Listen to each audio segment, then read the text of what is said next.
H D. Kumaraswamy ಅವರಿಗೆ, ADGP Chandrashekhar ಅವರಿಗೆ, ADGP Chandrashekhar ಅವರಿಗೆ, ಕೇಂದ್ರ ಮಂತ್ರಿ ಕುಮಾರಸ್ವಾಮಿ ವಿರುದ್ಧ ಅಸಭ್ಯ ಪದ ಬಳಸಿರ್ತಕ್ಕಂಥ ಎಡಿಜಿಪಿ ಚಂದ್ರಶೇಖರ್ ಅವರಿಗೆ, ಕೇಂದ್ರದ ಸಚಿವರಾಗಿರ್ತಕ್ಕಂಥ ಕುಮಾರಸ್ವಾಮಿ ಅವರ ವಿರುದ್ಧ ಅಸಭ್ಯ ಪದ ಬಳಸಿರ್ತಕ್ಕಂಥ ಚಂದ್ರಶೇಖರ್ ಅವರಿಗೆ,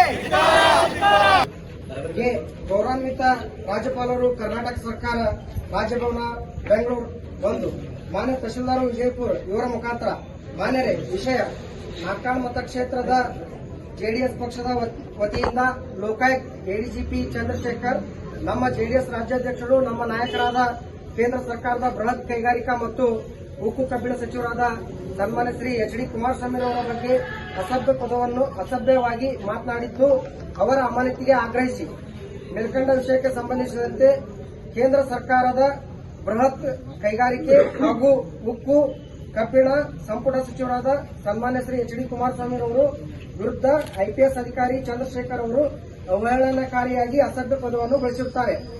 ಐಪಿಎಸ್ ಅಧಿಕಾರಿ ಚಂದ್ರಶೇಖರ್ ಅವರ ಹೇಳಿಕೆಯಿಂದ ಕರ್ನಾಟಕದ ಕೋಟ್ಯಾಂತರ ಎಚ್.ಡಿ. ಕುಮಾರಸ್ವಾಮಿ ಅವರ ಅಭಿಮಾನಿಗಳ ಮನಸ್ಸಿಗೆ ನೋವಾಗಿದ್ದು ಅಷ್ಟೇ ಅಲ್ಲ, ರಾಜ್ಯದ 2 ಬಾರಿ ಮುಖ್ಯಮಂತ್ರಿಯಾದವರು ಕೇಂದ್ರ ಸಚಿವರ ಬಗ್ಗೆ ಎಡಿಜಿಪಿ ಅಧಿಕಾರಿಯು ಈ ರೀತಿ ಅಸಭ್ಯವಾಗಿ ಮಾತನಾಡಿರುವುದು ತಪ್ಪು. ಅದೇ ರೀತಿಯಾಗಿ ಕರ್ನಾಟಕದ ಪೊಲೀಸರಿಗೆ ದೇಶದಲ್ಲೇ ಮಹತ್ವದ ಗೌರವ ಇದೆ.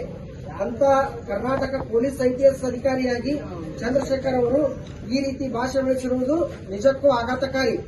ಕೇಂದ್ರ ಸಚಿವರಾದ ಕುಮಾರಸ್ವಾಮಿ ಅವರ ಬಗ್ಗೆ ಈ ರೀತಿ ಮಾತನಾಡಿರುವುದು ಚಂದ್ರಶೇಖರ್ ಅವರನ್ನು ಕೂಡಲೇ ಅಮಾನತುಗೊಳಿಸಿ ಆಲಿಸಬೇಕೆಂದು ಈ ಮೂಲಕ ವಿನಂತಿಸಿಕೊಳ್ಳುತ್ತೇವೆ.